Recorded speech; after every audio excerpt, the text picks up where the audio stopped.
Hello, thank you for clicking on my video. Today I'll be discussing my senior capstone project titled Intergenie. Just a brief introduction. My name is Natalie Tepfoff. I'm a senior at Mount Mary University majoring in interior design with minors in both Spanish and business. I believe that through design, designers have many ways of impacting the people and the world around them. Designers use universal design to design for anyone in any generation, and they use sustainable design in order to help contribute to an overall better environment. I, as a designer entering this field, look to both methods of design and hopes to establish relationships between people, spaces, and the environments around them to form lasting benefits. This project was designed to focus on the needs to incorporate design in a way that will benefit the retiring generation by creating a living facility that integrates the wide variety of social interaction between all generations on a day-to-day basis. Intergenie became a congregate living facility and a multi-generational community center with a library, cafe, gym, and plans for a future daycare facility, all within reach of the residents, which would all be of the retiring generation.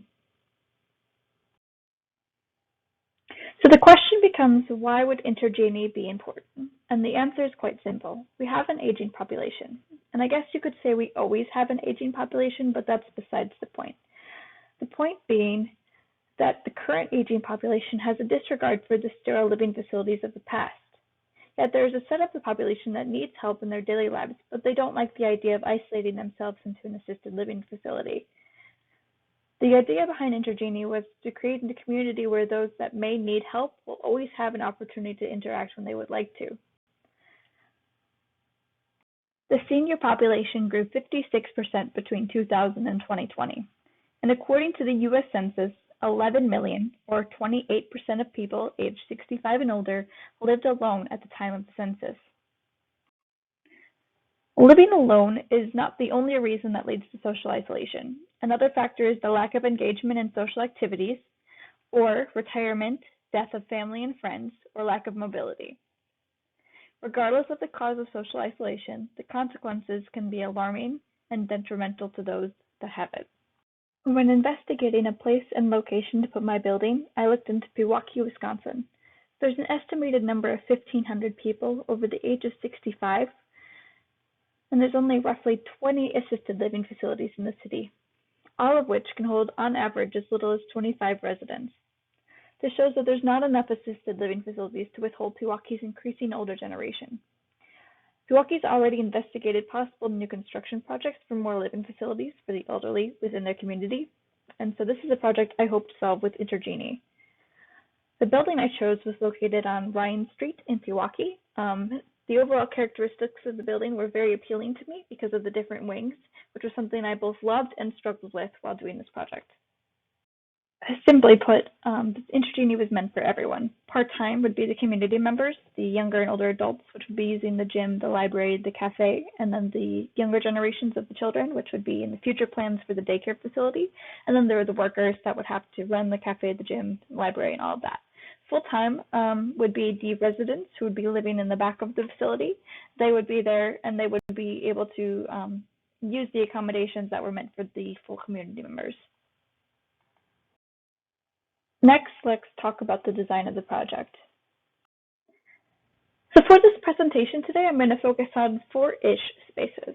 The first two are the library, which would include the bottom floor of the library and the upper floor of the library. I'm then going to talk about the upper floor of the gym, and I'm going to finish with the residential common space. My material inspiration, as you could probably tell from my logo, came from two colors, blue and orange. The shades of blue were meant to calm the body and lower the heart rate, while orange is more of an energetic color that would help raise the heart rate. The colors would be used in different spaces depending on what you would be doing in said space. Displayed are some of my floor materials. They consist of LVT, different carpets, and a cork flooring. For the LVT, I kept to keep it the same no matter where you were in the building because I wanted to make sure that while it is different spaces, it's still one building. So I wanted to keep the design similar enough that it didn't look too drastic. The carpets were to then go with the LVT depending on where you were. The yellow carpet was for the bottom level of the library because it was more of the meeting space. You were supposed to be a little bit more energetic. The gray carpet was for the resident rooms and resident common spaces. The blue carpet was for the upper library because it was meant to be more of a calming space for reading, for working, and the darker blue carpet was meant to be in the gym lounge area as a more of a calming down space versus the cork that has more of orange undertones for the more energetic workout areas. So first let's talk about the lower library, located pretty much in the middle of the building. For the lower library, I focused on the yellow and oranges due to the fact that I designed this space as a touchdown area for conversing. I included plenty of open and closed group spaces where people could informally converse or come to get group work done in a quiet setting. I also included offices for those that are running the community center in the library. Because of its central location, I felt it was in the best space for people that might need to come and converse to them with them. This is a rendering for the lower level library from one side of the help desk. As I said earlier, for the library, I focused on energetic colors like yellow and orange, and for that reason I chose a yellow carpet tile and a warm white to be a base paint. I also focused on bringing biophilia in, which is when you bring in natural elements inside. For that reason, I kept the space wide open and brought in plenty of natural lights from the skylights above. I also included live plants on all of the bookshelves to bring in a touch of greenery and used natural wood materials as a wall covering on well thought out accent walls. I also made sure that there was seating that would please everyone. By including bar height, regular chairs, and booths, it allows for options, but it also makes sure that everyone can sit.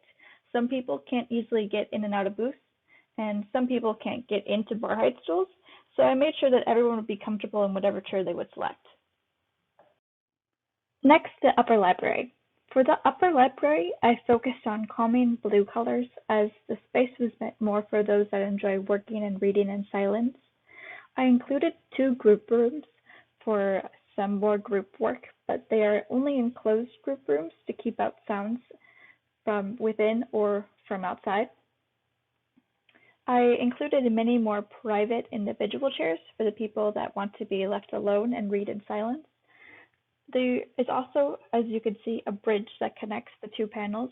This was important to me because I wanted it to be almost airy to a sense that you could look down, but the people that were downstairs could also look up. So this is a rendering of the upper library by the connecting bridge. I used a lot more bookshelves upstairs to create more of a privacy, as well as the fact that it was meant for as more of a reading level. I used a lot of also the same biophilic materials that were downstairs to ensure that it is one space, like the greenery above the bookshelves or the natural wood wall covering on the important walls. I covered the floor with the blue carpet to reduce the sound, but also to create the calming atmosphere that the blue brings versus the yellow. And I kept the warm white from downstairs to, again, keep the 2 levels harmonious. Next, I want to talk about the upper gym. So the upper gym is where the majority of the people using the gym would be. So I included plenty of different equipment, such as treadmills, bikes, lifting, just weights, all of that. But I also wanted to include something to encourage the less confident gym goers. So while designing this, I included a path that is open to below. In this gym, it overlooks the basketball court. The path was to allow for walking. But people usually walk in groups, so at the far end, I included a touchdown space to lounge. I also wanted to focus on making the upper gym its own space of sorts. So within the gym on the upper floor, there is its own locker room. There are also a more complete locker room downstairs, but I wanted to include lockers upstairs for the more casual gym goers.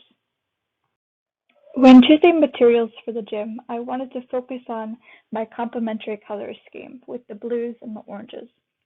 The lounge spaces would be mostly blue, as they're the calm areas where you are not working out, while the workout areas are, as pictured in this rendering, is surrounded by materials with orange undertones to get the heart rate going.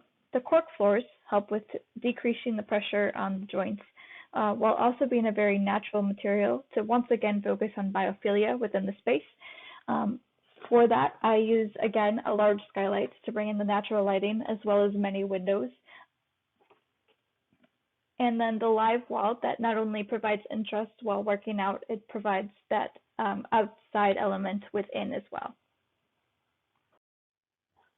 Lastly, I want to talk about the resident common zone. Meant as more of a neutral space for all the residents. For that reason, I used very neutral colors.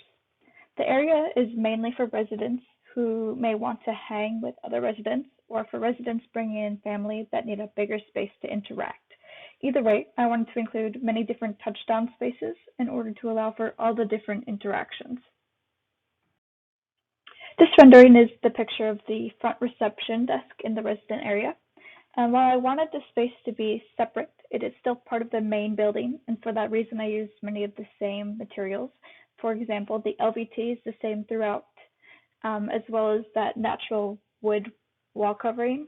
That is the same as in the library. And I used the same warm white in many of the spaces that needed a paint, just so that it would be very harmonious with the rest of the building. I also wanted to make sure that this felt like a residential space. For that reason, I didn't want to draw too much attention to my commercial selections.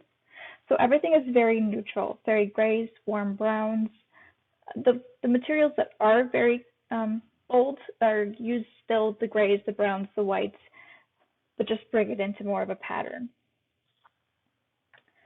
So I included some regular chairs and tables for the residents that maybe are hanging with family or with their friends and eating or just playing games. But I also included some couches for some more of the social interactions. And lastly, I included a few stray chairs for those residents that are too shy to hang and may not want to interact, but to get them out of their rooms and into the open so that they're soaking up kind of the energy, the social interaction energy that those that are around them are creating. So I want to ask one more time why Intergenie is important. Intergenie is important because the priority of the project was to create intergenerational atmosphere in order to strengthen the mental strength within the older generations that would be residing there.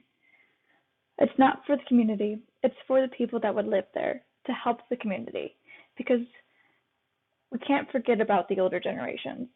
We can't just push them aside. We have to create spaces that they're comfortable living within, just like we would be comfortable living within them.